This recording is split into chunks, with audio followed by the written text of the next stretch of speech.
Bismillahirrahmanirrahim. Innal hamdalillah wassalatu wassalamu ala Rasulillah. Amma ba'd.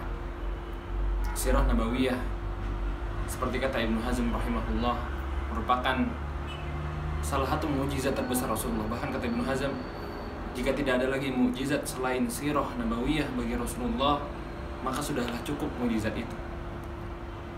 Dan kita bisa melihat bagaimana sirah Nabawiyah itu setiap detik-detiknya, setiap peristiwa-peristiwanya, setiap keputusan-keputusan Rasulullah SAW dalam menjalankan kehidupannya merupakan pelajaran yang berharga.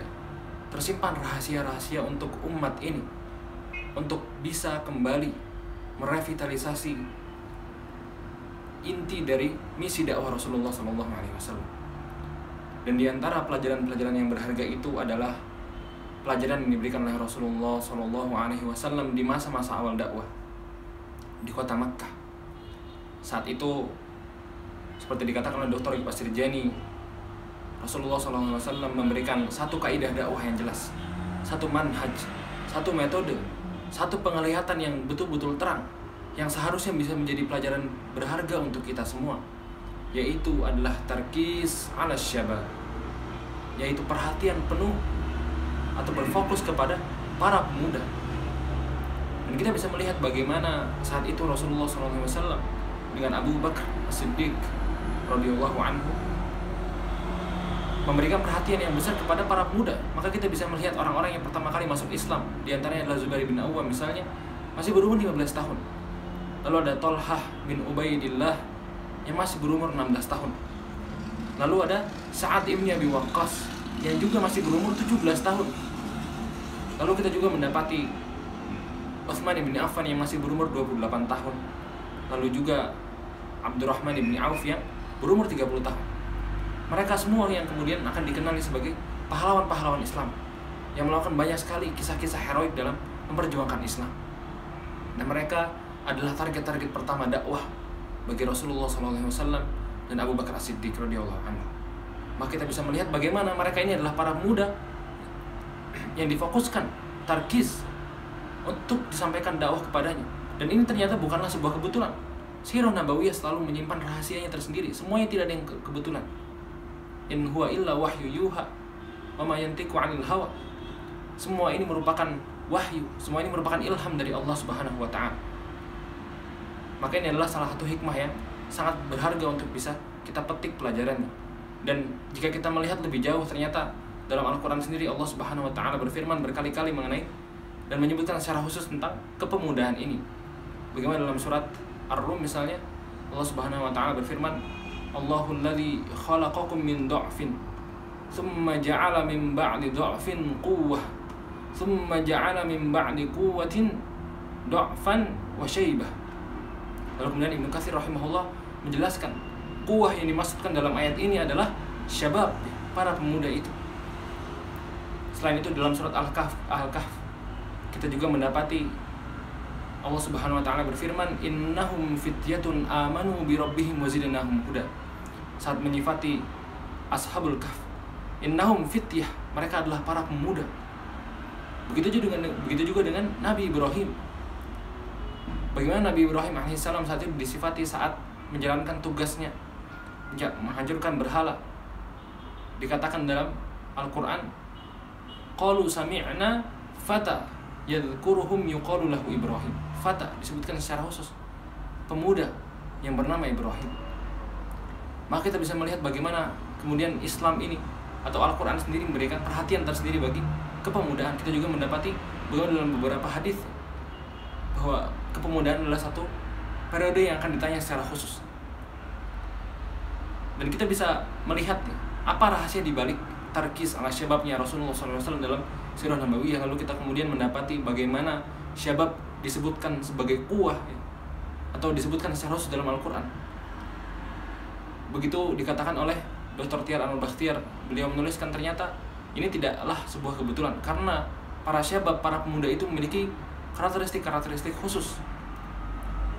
Dan di antaranya ada 4 karakteristik khusus yang bisa kita ambil, yang bisa kita lihat, yang menyebabkan para pemuda ini memiliki kekhususan tersendiri. Yang pertama adalah mereka ada di tengah-tengah masyarakat. Para pemuda adalah mereka yang selalu memiliki akses terhadap berita-berita terbaru. Mereka punya media sosial. Mereka bisa mendengarkan kanan dan kiri. Mereka rajin bersilaturahmi dengan teman-temannya sehingga mereka mengetahui apa yang sedang terjadi. Sebagaimana perut, mereka ada di tengah-tengah untuk mendengarkan, untuk mencerna apa yang masuk, untuk kemudian menyebarkannya ke seluruh tubuh. Para pemuda memiliki karakteristik itu. Itu sesuatu yang dimiliki oleh seluruh pemuda. Yang berikutnya, para pemuda adalah mereka yang belum terbelenggu dengan masa lalunya. Karena kehidupan mereka masih sempit. Maka mereka belum memikirkan dosa-dosa masa lalu mereka, sehingga mereka masih merasa bisa melakukan segala-galanya. Dan yang ketiga adalah idealisme yang tinggi. Ini merupakan sebab dari belum terbelenggunya masa lalu, sehingga mereka tidak bisa melihat atap-atap di atas mereka. Yang hanya bisa mereka lihat adalah langit. Seolah-olah matahari bisa mereka genggam, bintang bisa mereka gapai. Karena para pemuda itu seperti itu. Idealismenya melangit, mengudara, mengangkasa. Dan terakhir adalah mereka memiliki fisik yang kuat. Nah, sehingga jika disimpulkan oleh Dr. Tiara Nurbakhtiar, dengan keempat karakteristik khusus ini seharusnya para pemuda itu memiliki tugas khusus dalam sejarah, yaitu untuk meruntuhkan kebuntuan sejarah atau untuk menerobos kebuntuan sejarah. Maka kita bisa melihat sepanjang sejarah para pemuda ini adalah mereka yang akhirnya berhasil meruntuhkan situasi yang sudah sedemikian sulit, sudah dirasakan tidak bisa lagi kemana-mana, sudah terjadi kebuntuan dalam sejarah. Maka para pemuda lah yang melakukan terobosan-terobosan itu. Maka kita bisa melihat dalam sejarah bangsa kita sendiri bagaimana misalnya Pangeran Diponegoro dalam Perang Jawa, di umur yang masih umur 30 tahunan, beliau sudah mulai memobilisasi masa-masa untuk melakukan perang terhadap penjajah Belanda saat itu. Dan kita bisa melihat kemudian tren ini berlanjut hingga kita merdeka. Bagaimana kaum muda lah yang mendesak proklamator kita untuk melakukan proklamasi di hari itu. Dan seterusnya. Kita bisa melihat bagaimana peran pemuda adalah menerobos kebuntuan sejarah yang ada dalam sebuah periode sejarah itu. Tapi yang menarik adalah tidak semua pemuda, meskipun punya 4 karakteristik yang telah kita sebutkan tadi, yang bisa melakukan terobosan terhadap sejarah. Maka siapakah pemuda yang bisa melakukannya? Maka Dr. Tiara kemudian menambahkan ada 3 hal yang harus dimiliki oleh para pemuda untuk kemudian mereka bisa menjadi kelompok manusia, kelompok orang yang melakukan terobosan itu. Jadi 4 hal tadi tidak cukup, perlu ada 3 tambahan lagi. Yang pertama, mereka adalah para pemuda yang senantiasa meningkatkan kapasitasnya, mengasah dirinya, memperkaya keadaannya, memperbanyak buku-bukunya, selalu mengisi waktu-waktunya dengan kebermanfaatan. Di waktu mudanya mereka habiskan dengan hal-hal semacam ini. Mereka tidak pernah lelah untuk melakukan ini. Yang kedua adalah bagaimana mereka menggunakan ilmu yang mereka miliki itu bukan hanya untuk mempertontonkan kepintaran mereka di depan orang, tapi mereka menggunakannya untuk bersikap kritis terhadap masyarakat. Mereka melihat dengan mata yang terbuka, telinga yang mendengar, hidung yang mencium, lidah yang merasa kepada masyarakat di sekitarnya. Maka mereka tidak pernah, pemuda itu yang akhirnya bisa melakukan terobosan terhadap kebuntuan sejarah, tidak pernah tidak mengetahui tetangganya sedang kelaparan, tidak pernah tidak mengetahui tetangganya tidak bisa makan, tetangganya tidak bisa sekolah, masyarakat di sekitarnya tidak bisa melakukan ini dan itu, belum memiliki pendidikan yang layak. Tapi mereka selalu kritis terhadap masyarakat, sehingga mereka bisa melakukan perubahan-perubahan yang diperlukan oleh masyarakat itu. Dan yang terakhir, dan ini saya pikir yang paling penting, adalah mereka yang tidak pernah menyerah. Mereka yang dihantam berkali-kali, hati mereka selalu sempit, tapi mereka tidak pernah menyerah.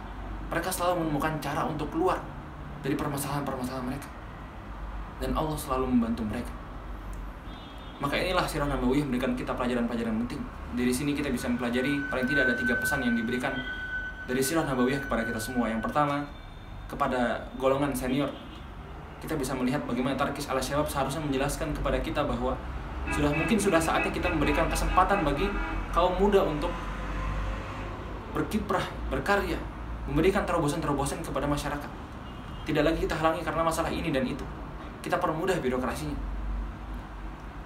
Dan yang kedua, kepada mereka yang menyeru kepada Islam, maka berikanlah perhatian khusus kepada para pemuda di komplek-komplek kita misalnya, atau di kota-kota.